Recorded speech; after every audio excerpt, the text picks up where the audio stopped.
Imagine a time, not that long ago in the grand scheme, when the very idea of what it means to be American was being violently, just completely torn apart and then painstakingly, imperfectly stitched back together. We're talking about the period from 1844 to 1877. This isn't just, dry history. It's really the foundational story of these deep-seated conflicts, these questions that, frankly, still echo today. Welcome to the Deep Dive. Today, we're really getting into a deep dive into Union at Risk, Civil War and Reconstruction. We're tackling period 5, those absolutely pivotal years, 1844 to 1877, that fundamentally shaped the nation we know. Now, our material for this is a comprehensive historical overview. It's rich with figures, turning points, lots of compelling details. Our mission, like always, is to navigate this really turbulent era, pull out the crucial nuggets of knowledge, things about westward expansion, the fracturing of the Union, the brutal reality of the Civil War, and then those challenging, often heartbreaking attempts to rebuild the nation and redefine what citizenship even meant. We'll explore the causes, the effects, what stayed the same, what changed, and make some, I think, really illuminating comparisons. For you, the listener, this isn't just about memorizing dates or names. No. This deep dive is kind of a shortcut to understanding the roots of these persistent American debates. Federal power versus states' rights, racial equality, the very meaning of liberty. Get ready for some serious aha moments, because we're about to unpack some of the most critical and maybe surprising facts about how America survived its greatest crisis. Let's dig in. It's so important to understand right off the bat that these events aren't separate things. You can't really grasp the Civil War without appreciating the the immense pressure cooker that was created by that relentless push westward. What seems like this natural, almost inevitable expansion for Young Nation, it actually became the ultimate catalyst. It brought these fundamental, really irreconcilable disagreements right to the boiling point. That's a really powerful way to frame it. Yeah. Yeah. And this impulse, this drive west, it was definitely woven into the American psyche early on. Yeah. But in the mid-19th century, it gets this almost mythic name and justification, manifest destiny. What made that concept so potent? Well, it wasn't just a catchy phrase, it was an entire worldview. It was this newspaper editor, John O'Sullivan, who in July 1845, he really articulated this deeply held belief. He gave it a divine mandate. He didn't just suggest America should expand. He wrote about the right of our manifest destiny to overspread and to possess the whole of the continent, which Providence has given us.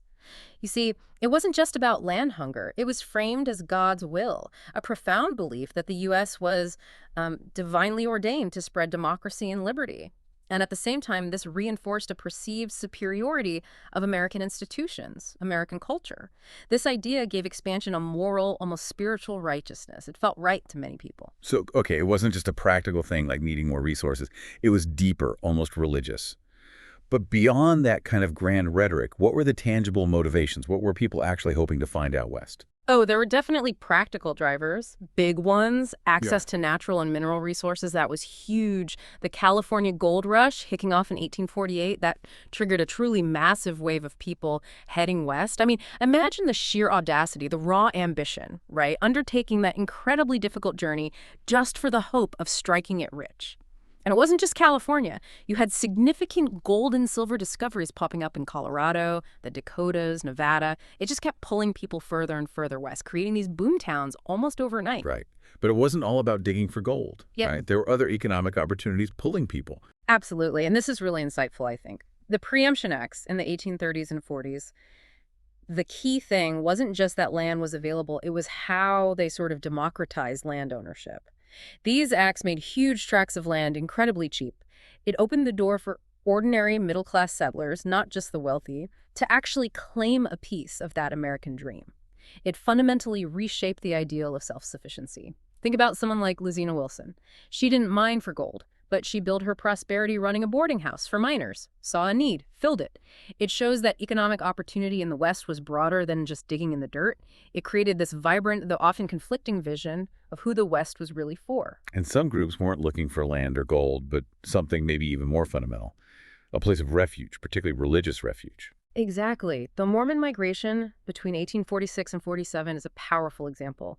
They were facing intense persecution back in the Midwest, so thousands of Mormons, led by Brigham Young, quite a visionary leader, they undertook this incredibly arduous, faith-driven journey to settle way out in the remote Utah territory, establishing Salt Lake City. This wasn't just about acquiring land, it was about securing a place where they could practice their faith freely without harassment.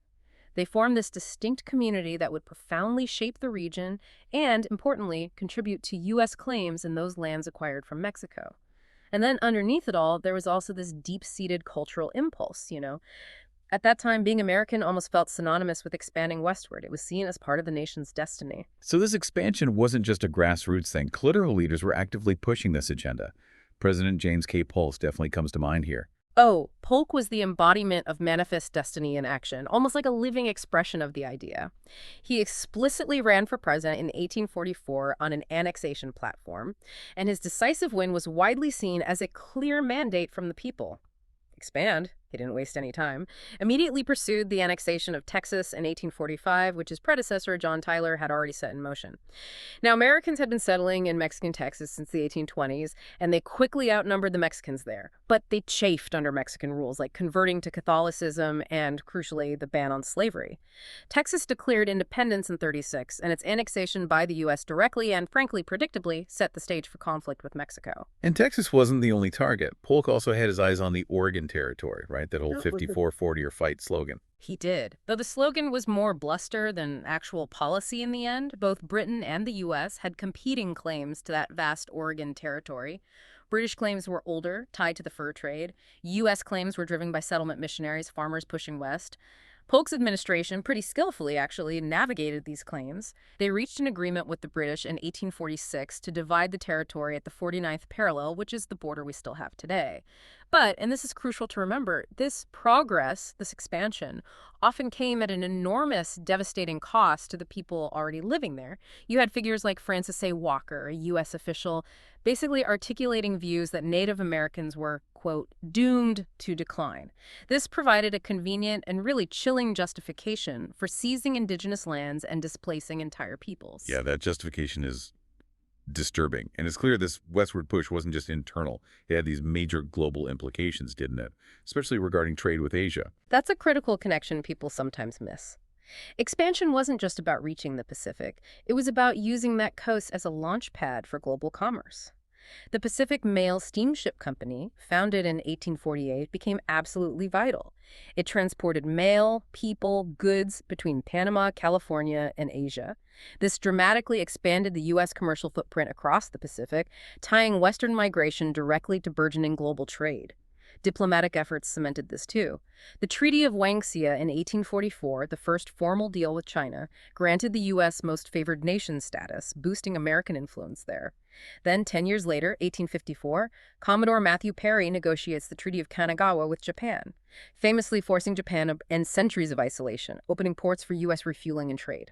This clearly marked the rise of the U.S. as a major Pacific power. So Manifest Destiny undeniably creates this transcontinental nation coast to coast, but it clearly came with huge downsides, these massive unintended consequences. Without a doubt. It led directly to increased conflict, tragically, with Native Americans and, as we're about to discuss, with Mexico.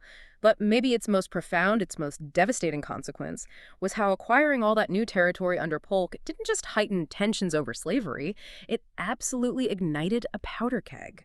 The question of whether these new lands would be free or slave territories became this direct, undeniable threat to national unity. It set the stage for the ultimate crisis. So it really makes you think, doesn't it? How did this belief in, a divine right, this national ambition, shape concrete policies, international relations, and what does that legacy mean for how we view national ambition and its moral cost, even today? That's a heavy question, and it leads us straight into the conflict that really blew those tensions wide open. The Mexican-American War, 1846 to 1848, the causes seem deeply rooted in everything we've just talked about. Texas, Polk's ambitions. Precisely right.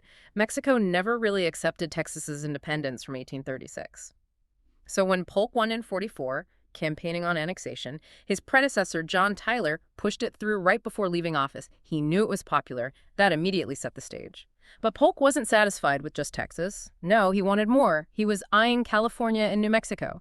So he sends this diplomat, John Slidell, down to Mexico City, his mission: buy these territories and settle the Texas border dispute. Mexico said the border was the Nueces River. The U.S. insisted it was the Rio Grande, much further south. Mexico was deeply insulted. Sell half our territory. They refused even to meet with Slidell, let alone negotiate. Okay, so Mexico's refusal basically gave Polk the opening, the pretext he needed. Exactly. Diplomacy failed, so Polk deliberately provoked a fight. In 1846, he orders General Zachary Taylor to move troops right down to the Rio Grande. Now, the U.S. claimed this was American soil, but Mexico fiercely viewed it as disputed territory, their territory.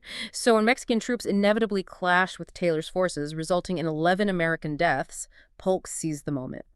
He famously and very controversially claimed Mexicans were killing Americans on American soil. Now, from his perspective on the border, it may be technically true, but it conveniently omitted the provocation.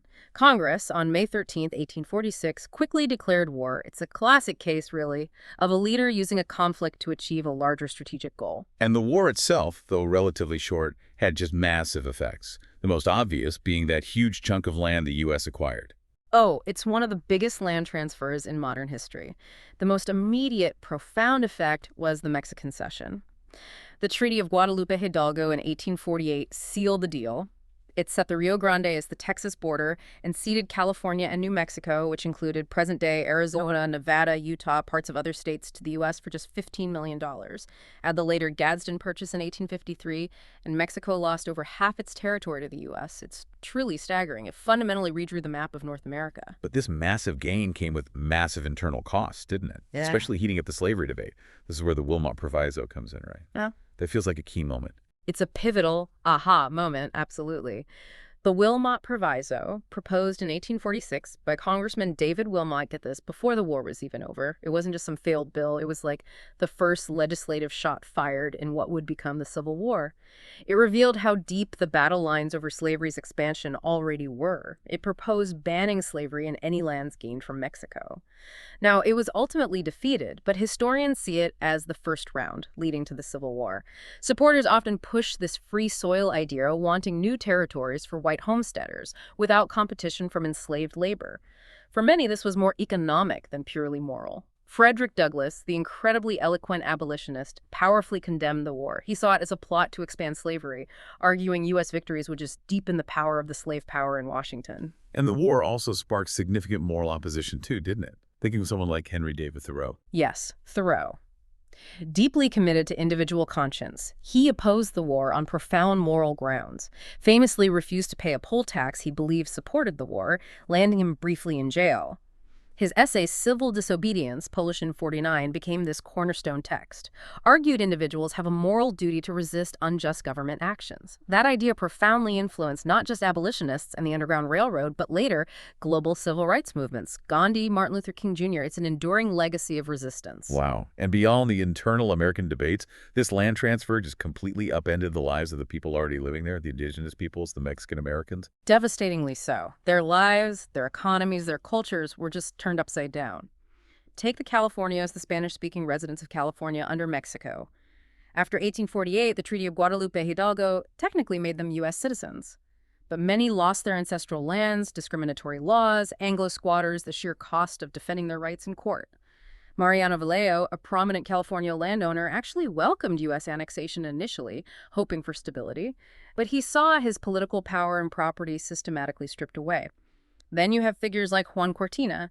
He led what's called Cortina's War from 1859 to 61, armed resistance against Anglo settlers and Texas Rangers in South Texas. Became a folk hero defending Mexican Americans from land seizures, violence, blatant discrimination. Really highlights the intense border conflict after annexation. Despite the treaty promising rights, both groups faced the systemic assault, voter discrimination, segregated education. Indigenous populations faced equally brutal, maybe even more brutal consequences. They endured devastating consequences. Comancheria, the vast territory controlled by the powerful Comanche in the southern plains, faced violent conflict as U.S. expansion just shattered the bison herds and trade systems central to their power and economy. By the late 19th century, U.S. military campaigns, the deliberate extermination of bison, horrific diseases, it broke Comanche dominance, destroyed their independence, and then the Sand Creek Massacre in 1864. A Colorado militia attacked a peaceful Cheyenne and Arapaho village, under U.S. protection, mind you, killing over 150 people, mostly women and children. Just brutal. It deepened Native resistance, understandably, and it's a sobering fact. Unlike Mexicans, indigenous peoples in these ceded lands weren't even offered U.S. citizenship until the 1930s. decades later. It really makes you grapple with it. How did this drive for land, cloaked in manifest destiny, create such deep moral problems for some Americans, while completely redefining the rights and existence of others? It's a powerful, uncomfortable legacy that still resonates. #3, attempts at compromise and rising tensions, 5.4, 5.5F. That inability to find common ground, that unresolved moral tension, it's a thread running right through this entire period. The Mexican cession didn't just escalate things, it brought them to a furious boil. Passing the Wilmot Proviso almost happened even before the war ended. It was clear. The issue couldn't be swept under the rug anymore. And this wasn't just a simple disagreement.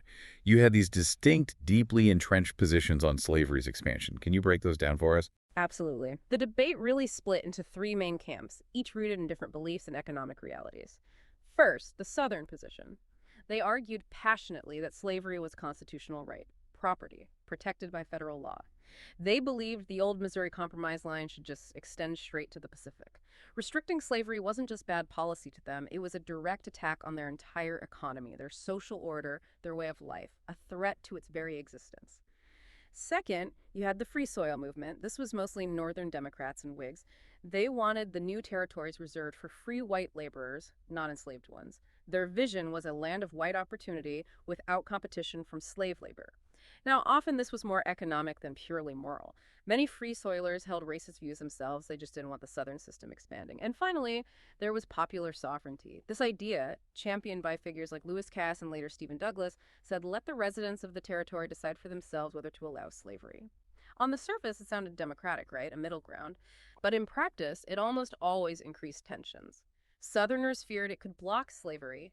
Free soilers feared it would allow slavery into areas previously assumed free. It just moved the fight from Washington, D.C. to the territories themselves. And this fight over the territories eventually led to a real threat of secession. California wanting to come in as a free state. That really threw a wrench into the Senate balance, didn't it? Oh, it was a huge turning point. That balance between free and slave states in the Senate had been crucial for decades. It kept things, well, relatively stable, blocking things like the Wilmot Proviso. California coming in free threatened to tip that balance decisively. Southern fears spiked fears of slavery's ultimate destruction. You started hearing loud, open calls for secession. To head off this crisis, Senator Henry Clay, the great compromiser, proposed this big package deal. Stephen Douglas then masterfully maneuvered it through Congress. And Daniel Webster, a major Northern senator, played a key, though controversial, role. His 7th of March speech in 1850 urged support for the compromise, even the parts strengthening slavery protections. It alienated hardcore abolitionists, but was vital for getting the whole thing passed. So what were the actual pieces of this compromise of 1850? What did it do? It was actually 5 separate bills packaged together. First, California admitted as a free state, big win for the North. Second, the Utah and New Mexico territories were organized under popular sovereignty. Let the settlers decide later.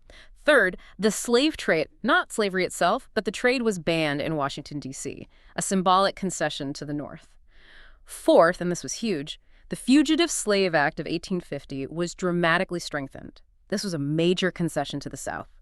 It basically deputized ordinary citizens in the North, forcing them to help return runaway slaves with harsh penalties if they refused or helped escapees. This law was meant to be enforced vigorously. Finally, the Texas-New Mexico boundary was settled, and the federal government assumed Texas's old war debt.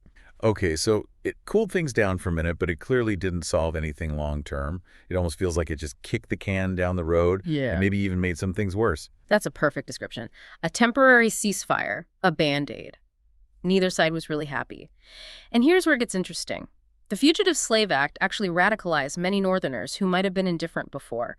The idea of being legally forced to participate in capturing someone and sending them back to bondage, that was deeply offensive to many.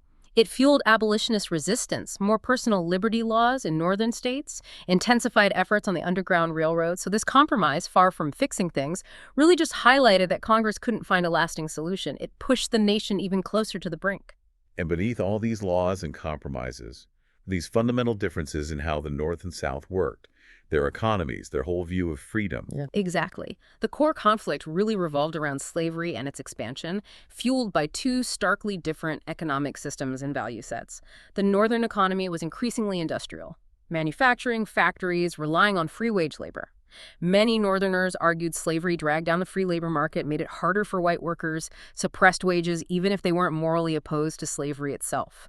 In contrast, the Southern economy was overwhelmingly agrarian, utterly dependent on enslaved labor for its plantations, especially cotton, King Cotton. The Free Soil movement reflected that Northern view: keep slavery out of the new territories, like the Mexican Cession, because it's incompatible with free labor. Southerners, meanwhile, saw this as an existential threat to their constitutional rights, their property, their whole way of life. And within the North, you had the abolitionist movement, maybe a minority, but incredibly visible, incredibly vocal, pushing for radical change. They were a powerful moral and political force, absolutely, and they used diverse strategies. You had Frederick Douglass, probably the most famous black abolitionist, escaped slavery himself. Masterful orator, publisher of the North Star, wrote powerful autobiographies. He used moral suasion and pushed for political action, demanding equality and citizenship. Then someone like Harriet Beecher Stowe. Her novel, Uncle Tom's Cabin, 1852, was a cultural bombshell. It vividly depicted slavery's evils, humanized enslaved people in a way many hadn't seen, galvanized Northern sentiment, while absolutely enraging Southerners who called it propaganda. Harriet Tubman, an escaped slave herself, became this legendary conductor on the Underground Railroad. Moses of her people risked her life countless times, leading dozens to freedom. The Underground Railroad itself, an amazing clandestine network of routes and safe houses, helping tens of thousands escape, sometimes all the way to Canada to evade that fugitive slave law. And then you had more radical figures. John Brown, a fierce white abolitionist who believed only violence, only a slave uprising could end slavery. His 1859 raid on the federal arsenal at Harper's Ferry, Virginia, though it failed, terrified the South. It convinced many Southerners that abolitionists were actively plotting race war, pushing things dangerously close to the edge. And on the flip side, you had these equally strong, often deeply disturbing defenses of slavery coming from the South. Absolutely. These defenses were complex, weaving together racial doctrines, this perverse claim that slavery was actually a positive social good, beneficial for both enslaved people and society, and constitutional arguments about states' rights and property. Mary Henderson Eastman's book Aunt Phyllis's Cabin, 1852, was a direct response to Stowe, trying to paint slavery as stable, benevolent, even showing happy, loyal slaves. Maybe most famously, James Henry Hammond, a South Carolina senator, gave his Cotton is King speech in 1858. Argued the entire global economy depended on Southern cotton, which depended on slave labor. Hammond also put forth his chilling mudsill theory, claimed every successful society needed a mudsill, a bottom layer, doing the unpleasant menial work. For the South, he asserted, enslaved people were that mudsill. It was basically saying, someone has to do the dirty work, and we believe it's divinely ordained for our enslaved population. It wasn't just economic, it was a deep moral and social justification for their whole system. Really shows how entrenched these ideas were. Wow. It's incredible. These fundamentally different views of freedom, economics, morality, pushing a nation right to the edge. What can we learn from how these debates just failed to find any common ground? What does it reveal about how fragile unity is when core values clash so profoundly? That fragility, that inability to connect, it's a recurring theme, isn't it? Not just with slavery, but with other big societal shifts, too. The reactions to immigration, for instance, really show how quickly fear can just shut down inclusion. Beyond the slavery conflict, another huge factor reshaping America then was this massive wave of international migration. Brought its own challenges, its own triumphs. You had this significant influx, mostly from Europe and Asia, seeking opportunity, often settling in these distinct ethnic communities. Yeah, the Irish and German immigrants arrived in huge numbers during this time. Staggering numbers. Mass Irish migration was largely driven by the horrific potato famine, 1845-1852. Forced millions to flee. They mostly settled in cities on the East Coast. New York's Five Points neighborhood became infamous. High disease rates, crushing poverty, incredibly high infant mortality, a really tough assimilation. German immigrants also hit the cities, but more of them moved west for farming. Think of New York City's Kleindeutschland, Little Germany. Not just a neighborhood, but a vibrant cultural hub. German schools, churches, newspapers, preserving culture while integrating into the U.S. industrial workforce. And you see immigrants reshaping religion, too. Isaac Mayer Wise, a German Jewish rabbi, founded Hebrew Union College in 1875. Shows how traditions adapted in America. And we also saw significant Asian immigration, especially from China, starting around this time. Indeed. particularly after the gold rush kicked off in '49. In places like San Francisco, the 6 Chinese companies emerged. These are powerful, benevolent associations, not just social clubs. They provided vital aid, job connections, legal help for Chinese immigrants, really organizing life in the growing Chinatowns. The Tin Hao Temple, founded in San Francisco in 1852, is the oldest Chinese Taoist temple in the U.S., a spiritual and cultural anchor showing how groups brought and adapted their religions. And don't forget St. Malo, Louisiana, an early Filipino fishing village established way back in the 18th, 19th centuries near New Orleans, one of the very first permanent Asian American settlements long before the big wave of Chinese immigration. Shows the diverse history. But this influx of different cultures, different peoples, it also sparked a strong backlash, right? Yeah. Intense nativism, anti-immigrant feeling. It wasn't exactly a welcome mat for everyone. Not at all. A potent anti-Catholic nativist movement sprang up, really aimed at limiting immigrants' political power and cultural influence. Nativist sentiment was fiercely anti-Catholic. Irish immigrants were often stereotyped, seen as not the right kind of white or Christian. Fear of loyalty to the Pope over American democracy was a common trope. This fear fueled the rise of the Know Nothing Party, formerly the American Party, in the 1850s. They explicitly opposed immigration, especially Irish Catholics, wanted longer naturalization periods, restrictions on Catholic political power. Their name came from their members' stock response when asked about their secret society: "I know nothing."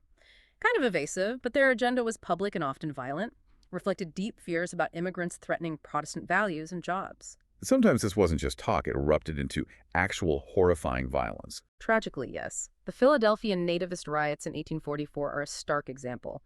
Violent clashes between anti-immigrant Protestants and Irish Catholics. Churches burned, neighborhoods destroyed, dozens killed. Shows the intensity of anti-Catholic prejudice and the brutal reality of nativism. And beyond street violence, you had legal discrimination. People v. Hall in 1854, a California Supreme Court case, ruled that Chinese people, and by extension other non-whites, could not testify against white people in court. This legally entrenched racial discrimination against Asian immigrants stripped them of a fundamental legal right. Shows how nativism wasn't just cultural prejudice, it got written into law, denying justice and profoundly impacting lives. It's a jarring reminder of how quickly social attitudes can become legal barriers, defining who belongs and who's excluded. How did these waves of immigration both enrich American culture and, at the same time, ignite such deep fears? And what did these historical reactions teach us about belonging and exclusion in a diverse society, even now? Hashtag BeefAV. The failure of compromise and political realignment, 5.6. Those reactions to immigration really do highlight how fear can override inclusion, showing that fragility of social cohesion. And that theme of failed resolution, unfortunately, applies even more intensely to the central issue: slavery. Despite all those desperate attempts by leaders, by the courts, efforts to resolve the slavery issue just kept deepening the tensions. The Compromise of 1850, as we said, just a temporary pause. That relentless westward expansion kept reigniting the debate over slavery in new territories, pushing America closer and closer to its breaking point. So what were these key events, these failed compromises that, instead of fixing things, actually made the conflict worse, pushing the nation down this path of no return? The Kansas-Nebraska Act of 1854 is a huge one, catastrophic turning point. Senator Stephen Douglas, wanting to organize those territories, pushed for a transcontinental railroad. He proposed this act that essentially repealed the Missouri Compromise of 1820. He introduced popular sovereignty into Kansas and Nebraska, meaning residents there, not Congress, would decide about slavery. This directly challenged that sacred 36° 30 yellow line, which had banned slavery in that northern part of the Louisiana Purchase for over 30 years. Northerners were absolutely furious. And this act, supposed to bring peace through local choice, ironically led straight to the brutal violence of Bleeding Kansas, didn't it? Yeah, an absolute disaster. A preview of the Civil War, really. It led directly to violent clashes, pro-slavery versus anti-slavery settlers pouring into Kansas, trying to control it. The violence was fueled by things like the fraudulent election of 1855. Thousands of pro-slavery Missourians, the border ruffians, illegally crossed the border just to vote. You ended up with 2 rival state legislatures. It just polarized the territory and showed that compromise couldn't contain the tensions anymore. It moved the battle from Congress right onto the ground, where people were literally killing each other over slavery. This act also directly contributed to the collapse of the Whig Party and the meteoric rise of the new Republican Party. Huge impact on national politics. Then, just a few years later, 1857, comes the infamous Dred Scott decision, a landmark, deeply controversial Supreme Court ruling. This really felt like a nail in the coffin for compromise, didn't it? It was an earthquake, shook the nation. Dred Scott, an enslaved man, sued for freedom because he'd lived with his master in free territories. Chief Justice Roger B. Taney, a Southern Democrat, delivered this bombshell ruling. The court declared African Americans, enslaved or free, were not citizens, therefore had no right to sue in federal court. Even more explosively, it ruled Congress had no authority to ban slavery in the territories, effectively made slavery legal everywhere, regardless of past compromises or popular sovereignty. The reasoning: enslaved people were property, and owners could take property anywhere. Invalidated the Missouri Compromise. This infuriated Northerners, convinced many that the slave power, this alleged conspiracy of slaveholders, controlled the entire federal government, and even the Supreme Court. If owners could take slaves anywhere, any state could potentially become a slave state. And beyond these big laws and court cases, there were other incidents too. Not just political debates, but things that felt deeply personal, that just inflamed passions incredibly. Shocking moments that just dissolved any remaining sense of civility. Take the Anthony Burns trial in 1854. Burns, an escaped slave, captured in Boston under that strengthened Fugitive Slave Act. His forced return to slavery protected by federal troops, costing the government a fortune, was this highly visible, deeply resented display of federal power enforcing the law in a free state. It enraged Northern abolitionists, even moderates, fueled huge resentment against the federal government's role. Then, 1856. Senator Charles Sumner of Massachusetts gives this fiery "The Crime Against Kansas" speech, denounces pro-slavery forces, personally insults Southern senators. In retaliation, Representative Preston Brooks, a relative of an insulted senator, brutally beats Sumner with a heavy cane right there on the Senate floor. This violence inside Congress itself symbolized the total collapse of civility, hardened hostility like never before. Northerners saw Sumner as a martyr. Many Southerners hailed Brooks as a hero defending Southern honor. Stephen Douglas, the guy behind Kansas, Nebraska, he must have really seen the bitter, unintended consequences of his own policies. He was caught in a trap he arguably made himself. Douglas genuinely hoped popular sovereignty would diffuse the conflict, let westward expansion happen smoothly, let each place decide. Instead, his policy led straight to the carnage of bleeding Kansas and totally shattered National Party unity, split Northern and Southern Democrats irreconcilably. His famous debates with Lincoln in 1858 just further highlighted these deep, unbridgeable divisions. And all this turmoil inevitably led to a massive political shakeup, basically destroying the old second-party system. A political earthquake, absolutely. The Whig Party was the first casualty, just couldn't bridge the North-South divide over slavery. It fractured Cotton Whigs, pro-slavery leaning, and conscience Whigs, anti-slavery, and then just collapsed. Out of that chaos, a new, powerful force emerged in the North. The Republican Party, formed in 1854, it pulled together this diverse coalition: former Know-Nothings, abolitionists, free soilers, conscience Whigs. Now, they weren't pushing to abolish slavery where it existed yet, but their core platform was stopping its expansion. Southerners immediately and correctly saw this as an existential threat. The Democratic Party, meanwhile, fractured along regional lines. Northern Democrats like Douglas lost ground to increasingly radical Southern pro-slavery fire-eaters. The party became more and more Southern, more explicitly pro-slavery. So looking back at this cascade court decisions, laws, violence, all meant supposedly to solve the crisis, but actually speeding up the breakdown. What does it reveal about the limits of compromise when fundamental values are just clashing so profoundly? It seems like compromise eventually just wasn't possible anymore. You've hit the core truth right there. Some issues just run too deep, especially when they touch on morality, economics, and these really existential fears. The 1860 election outcome was the ultimate proof of that reality.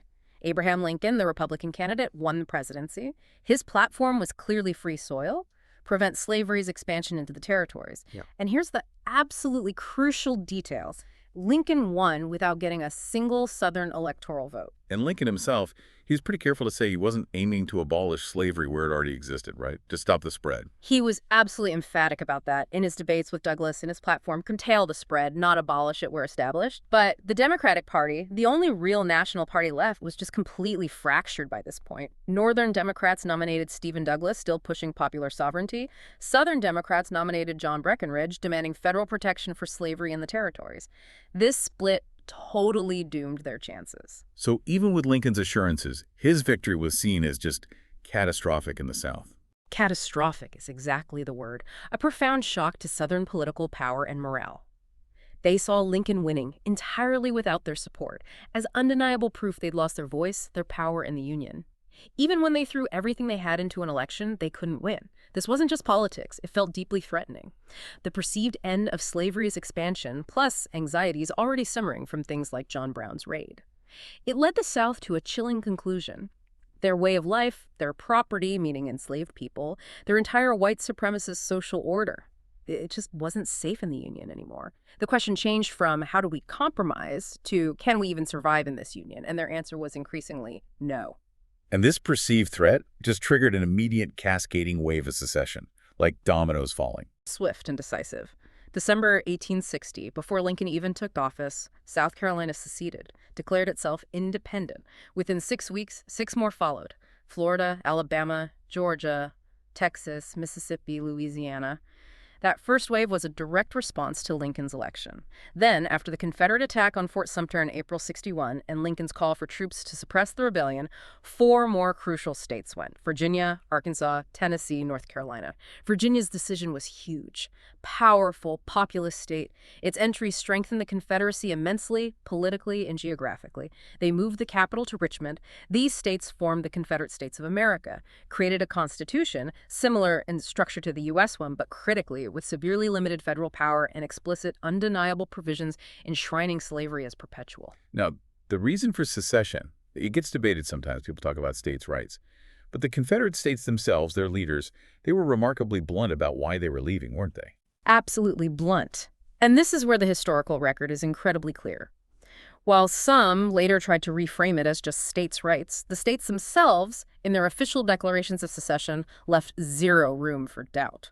Texas, for example, explicitly argued the U.S. was now controlled by a party proclaiming the debased doctrine of the equality of all men, irrespective of race and color, aiming for abolition of Negro slavery and the recognition of political equality between the white and Negro races. That was their stated fear. South Carolina charged Republicans with anti-slavery principles, fearing they'd wage war against slavery until it shall cease throughout the United States. Mississippi put it maybe most directly. Our position is thoroughly identified with the institution of slavery, the greatest material interest of the world, their own words. And the Confederate Vice President Alexander Stephens hammered this home in his famous Cornerstone speech. Oh yeah. Stephens, March 21st, 1861.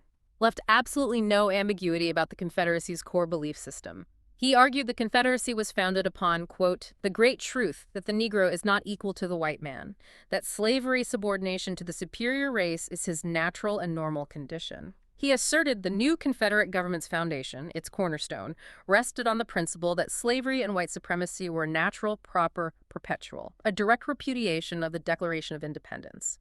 So when you look at what the states themselves said, what their top leaders proclaimed, the answer is undeniably plain. The core reason for secession was the absolute determination to protect and perpetuate slavery, period. When leaders in states are that explicit, what does it tell you about the clarity of their intentions? And how should history interpret declarations that are so unambiguous? It feels like a definitive statement on the war's origins. It is definitive, and those stated intentions drove the nation into its most brutal, defining conflict. The American Civil War, 1861 to 1865, a devastating, total war, was ultimately a Union victory. Now, the Confederacy showed remarkable military skill early on, but the Union's superior resources, better strategic leadership later in the war, key victories, and, frankly, the systematic destruction of Southern infrastructure. That combination led to defeat. Both sides mobilized their economies, their societies massively, but they also faced significant opposition on the home front, deep internal strains, even during wartime. It's easy now to see the Union win as inevitable, but at the start, both sides had advantages, right? And misconceptions about how it would play out. It wasn't a sure thing. Not at all. Both sides thought it might be quick. The South, the Confederacy, initially benefited from fighting defensively on home turf, gave them a morale boost, familiarity with the terrain, and they definitely had more experienced military leaders early on, Robert E. Lee, Stonewall Jackson, legends. The North, the Union, though, had these massive, ultimately overwhelming advantages. Much bigger population, 4 times the Confederacy's white population. A strong navy, most of the banks, the factories, 70% of the railroads, a well-established central government ready to organize a huge war effort.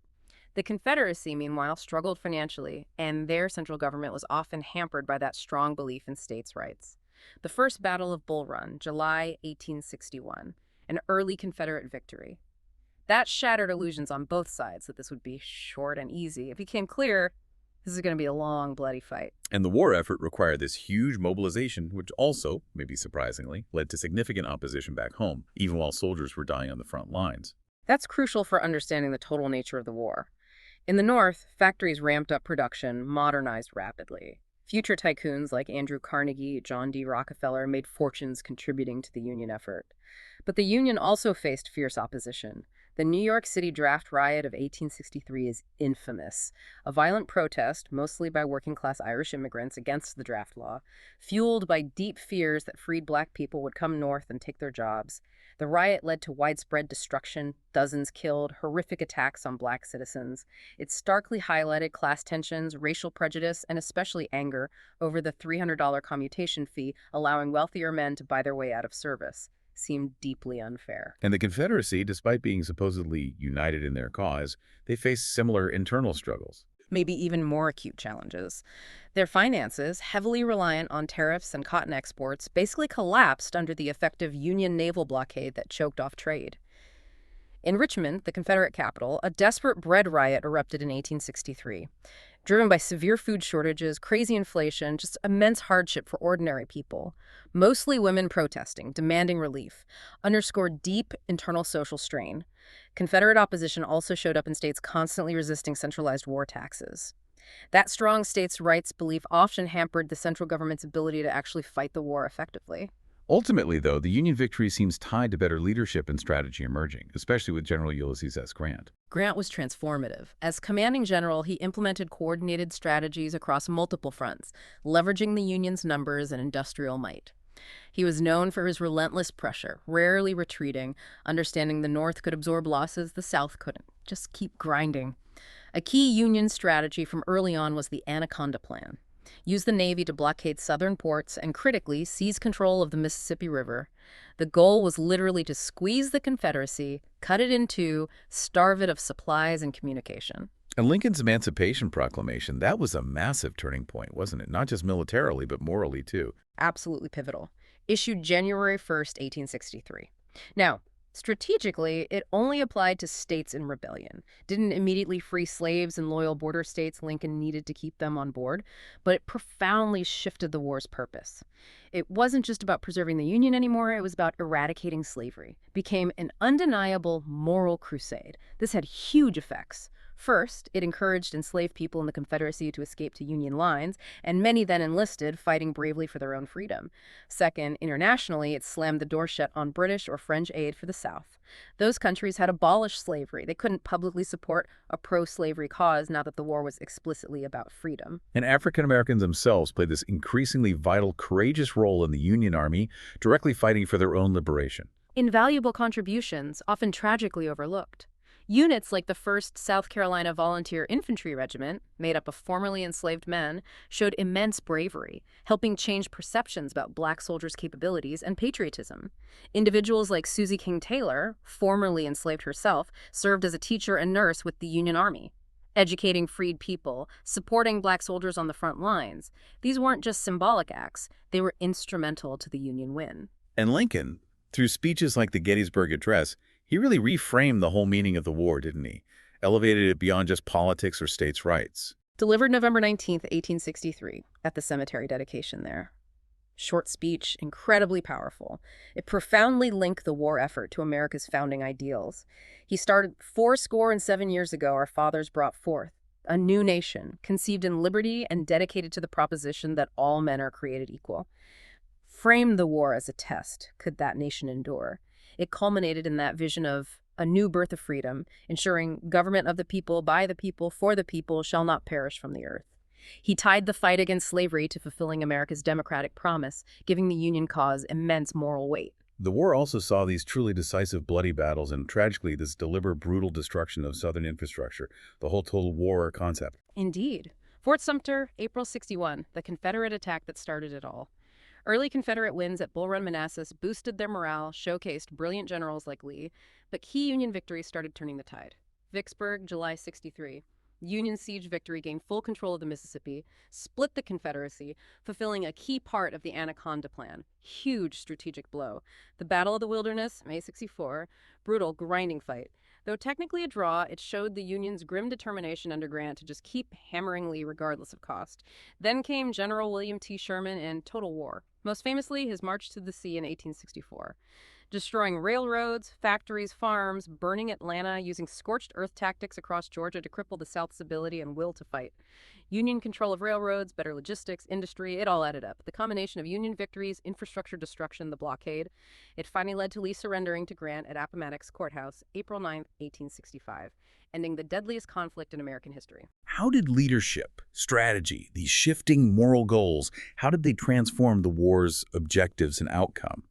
And what does that total war approach tell you about the stakes involved, the profound costs of preserving a nation? The stakes were immeasurable, absolutely. And total war laid bare just how deep those divisions ran, divisions that still have to be dealt with after the fighting stopped.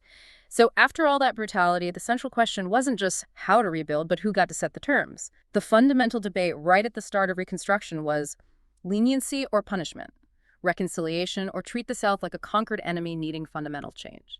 That question shaped everything that followed, often tragically. Lincoln, of course, famously leaned towards leniency. He believed that was key for healing, right? He did. His vision, the 10% plan, favored quick, forgiving reintegration. Only needed 10% of a state's 1860 voters to pledge loyalty and ratify the 13th Amendment, abolishing slavery. He genuinely thought harshness would just breed more resentment, make healing impossible. But then, tragically, April 14, 1865, just days after Appomattox, Lincoln was assassinated by John Wilkes Booth, robbed the nation of his leadership at this absolutely critical moment. His successor, Andrew Johnson, a Southerner who'd stayed loyal but deeply prejudiced, no real sympathy for emancipation or racial equality, he tried to continue Lincoln's lenient approach. But he mostly just stood by while the old planter class quickly regained power. They passed those infamous Black Codes laws designed to restrict black freedom, force them into low-wage labor, conditions chillingly similar to slavery itself. Which, understandably, infuriated the radical Republicans in Congress. Yeah. They had a very different, much more ambitious vision for the South. Absolutely infuriated them. This powerful faction in Congress believed the South needed a fundamental transformation, needed to be held accountable. They were determined to lead Reconstruction, suppress any Southern resurgence, and crucially, uphold and extend rights for Black Americans. Johnson's approach felt like a betrayal of everything the Union had fought for. And their efforts in Congress led to some truly monumental changes, policies, constitutional amendments fundamentally redefining citizenship and rights, a massive expansion of federal power to protect individuals. That's a crucial insight, a profound shift in the federal-state relationship. Reconstruction brought unprecedented constitutional change. The 13th Amendment, 1865, formally abolished slavery nationwide, transformative. The 14th Amendment, ratified 1868, a cornerstone, granted citizenship to all persons born or naturalized in the U.S., including formerly enslaved people, guaranteed equal protection under the law, also penalized states that denied black men the vote, huge pressure on the South. And the 15th Amendment, ratified 1870, prohibited denying the vote based on race, color, or previous condition of servitude, granted voting rights to black men. Congress also created the Freedmen's Bureau, a federal agency to help newly freed people education, labor contracts, legal aid, food, healthcare, really important on the ground. The Civil Rights Act of 1866 was groundbreaking, protected black citizenship, guaranteed equal protection under law. Passed over Johnson's veto, showing congressional resolve. Finally, the Reconstruction Acts of 1867-1868, often called Radical Reconstruction, truly transformative. Divided the South into 5 military districts under Army control, required Southern states to ratify the 14th Amendment, and, critically, grant universal male suffrage, black and white, to rejoin the Union. Unprecedented federal intervention. And all this, not surprisingly, led to massive fights between the president and Congress. Almost crippled the government at times. Oh, the conflict between President Johnson and the radical Republican Congress was intense, deeply personal. Johnson vetoed the Freedmen's Bureau extension, vetoed the Civil Rights Act, saw it all as federal overreach. But Congress, flexing its muscles, overrode his vetoes with 2/3 majorities.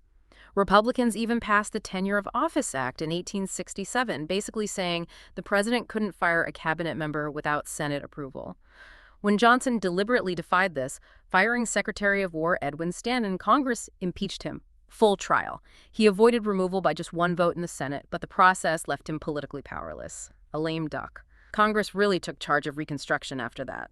This whole national conversation about rights, it also energized the women's rights movement. But it divided it too, right? Created new splits in the fight for equality. A crucial, often poignant part of the story. Both the 14th and 15th Amendments, extending rights to black men, notably, frustratingly, did not include women's suffrage. This caused a painful split.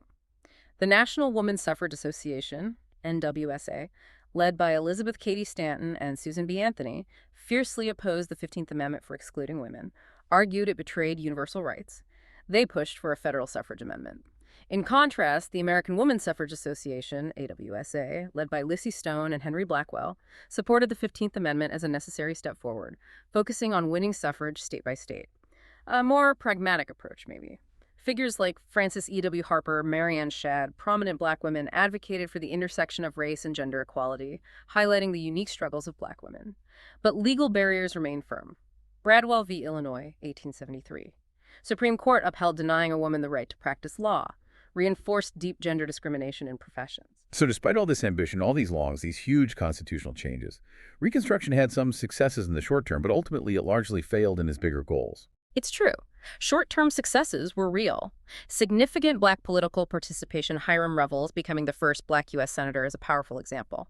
Expansion of public education across the South, often for the first time ever. But the gains were fragile, limited, and ultimately undermined. Fierce, often violent Southern resistance, those insidious black codes, and, perhaps most importantly, Northern resolve just faded. The political will to sustain the effort dried up. How did this grand ambition, redefining citizenship, enforcing equality, clash so violently with these entrenched power structures? And why did even constitutional amendments, the supreme law, struggle so much against political opposition and just deep societal prejudice? Hashtag Kanakaya, the failure of Reconstruction. 5.11. That's the heartbreaking core of it, isn't it? A question that still haunts us. The answer is this complex mix. Relentless Southern resistance, dwindling political will up north, and conservative court decisions. Despite formally ending slavery, despite Reconstruction's initial goals, Southern society, Southern economics, they largely snapped back, maintained pre-war characteristics. It's a story of tragic continuity, not the radical change hoped for. So even after the war, land ownership pretty much stayed with the old planter elite. Precisely. Southern plantation owners held onto the vast majority of the land, refused redistribution. Formerly enslaved people desperately wanted land, the ultimate symbol of independence, economic freedom, but they mostly couldn't get it, lacked capital, lacked legal protection. Instead, the sharecropping system emerged, became the dominant labor system, replacing slavery. Landowners provided land, tools, seed. Tenants, mostly black families, also poor whites provided labor, got a share of the crop. Sounds okay on paper, maybe, but it almost always trapped families in endless cycles of debt to the landowners. It became another form of coerced servitude, really. And the black codes helped lock this in, often prohibited black Americans from borrowing money to buy or rent land, pushed them right into sharecropping, ensuring continued economic dependence. And white supremacy just remained the dominant force, manifesting in social control, terrifying violence. Seems ending slavery didn't end the deep racism at all. That's a critical insight. Making formerly enslaved people citizens via amendments didn't mean white Southerners accepted them as equals. They actively refused. Southern legislatures quickly passed those black codes. These weren't minor rules. They were harsh, discriminatory laws restricting black life in almost every way, couldn't testify against whites in court, mandated segregation, often made unemployment a crime, forcing black people into labor contracts. They basically reestablished pre-war conditions, sometimes even more rigidly segregated than before the war in certain places. So the promise of equal rights in the 14th and 15th Amendments, it was just systematically attacked through violence, discriminatory laws, even court rulings, a full frontal assault. An absolute coordinated assault. Violence and intimidation were rampant, explicit. The Ku Klux Klan, KKK, founded in 1867, grew fast. A paramilitary white supremacist group using threats, beatings, murders, horrific public lynchings to control elections, enforce racial hierarchy. Their goal: terrorize black citizens and their white allies, crush any attempt at equality. The Camilla Massacre in Georgia, 1868. Black citizens trying to vote were violently attacked, many killed, showed the lethal resistance Reconstruction faced. Then you had the horrifying convict leasing system. Private companies could literally rent prison labor, effectively continued slavery under another name. Southern states used the black codes to honest black men for minor offenses, vagrancy, petty theft, creating a steady supply of forced labor for mines, railroads, plantations. A truly cynical manipulation of the justice system. And even the Supreme Court, supposed to uphold the Constitution, actually helped roll back these gains, give a pass to discrimination. Indeed. The Supreme Court became a major obstacle, narrowly interpreted the 14th Amendment, severely limiting federal protections. The Slaughterhouse Cases, 1873, drastically limited the scope of the 14th Amendment's Privileges and Immunities Clause, allowed discriminatory state laws to stand, undermining the whole point of national protection. Then, United States v. Cruikshank, 1876, weakened federal civil rights enforcement even more. The court ruled the federal government couldn't prosecute individuals for civil rights violations unless the state itself was involved. Basically said private acts of violence, like KKK terror, were beyond federal reach. This emboldened white supremacist violence, leaving Black Americans vulnerable with no federal recourse. And ultimately, all the ambition of Reconstruction just ended. Right. With a political deal, right? Yeah, it did. By the 1870s, many Northerners were just tired of the Southern problem, more concerned with industrial growth, economic downturns, than with Southern reform or racial justice. The passion, the will, just faded. The Compromise of 1877 officially ended it. A political deal resolving the disputed 1876 presidential election, Tilden versus Hayes. In exchange for Democrats letting the Republican Hayes win the presidency, a crucial condition was met. All remaining federal troops had to be removed from the South. As those last troops left, Democrats swiftly took back control across the South, led directly to the Jim Crow era. An even bleaker reality for Black Southerners, left with no federal protection against segregation, violence, the total dismantling of their rights. Wow. But despite these immediate devastating failures, it feels like this period still left this crucial, maybe deferred legacy, something that would echo for generations. Absolutely. Reconstruction was tragically cut short, yes. But the 14th and 15th Amendments, forged in that fire, they didn't disappear. Despite being undermined immediately, they eventually became the legal foundation for 20th century civil rights court decisions. They laid critical groundwork for future struggles, provided powerful legal tools for later generations. It's not a story of immediate victory, but one of delayed, hard-won justice that continues to resonate. How did these deeply ingrained social norms, economic systems, legal interpretations, how did they all conspire to dismantle a national effort at equality, leaving this legacy that took another century just to begin to address? And what does they tell you about the long, often painful arc of justice in a nation constantly trying to redefine itself? #TracTagOutro. We've covered a lot of ground today. Journeyed from that expansive, almost mystical vision of manifest destiny through the agonizing divisions over slavery, the brutal crucible of civil war, and then the ambitious, yet ultimately thwarted, promise of Reconstruction. We've seen how a nation conceived in liberty, dedicated to equality, struggled so violently, so tragically to live up to its own ideals, revealed these enduring challenges defining citizenship, belonging, equality in America. You know, the story of Reconstruction's failure, it isn't just about what didn't happen. It's also about those powerful legal and moral tools, like the 14th and 15th Amendments, forged in that era. Tools that, in a way, patiently waited for a future generation to pick them up again. So what does this enduring legacy, this unfinished business, tell you about the true nature of social progress? About that long, often winding arc of justice in a nation that's constantly redefining itself? Thank you for joining us on The Deep Dive.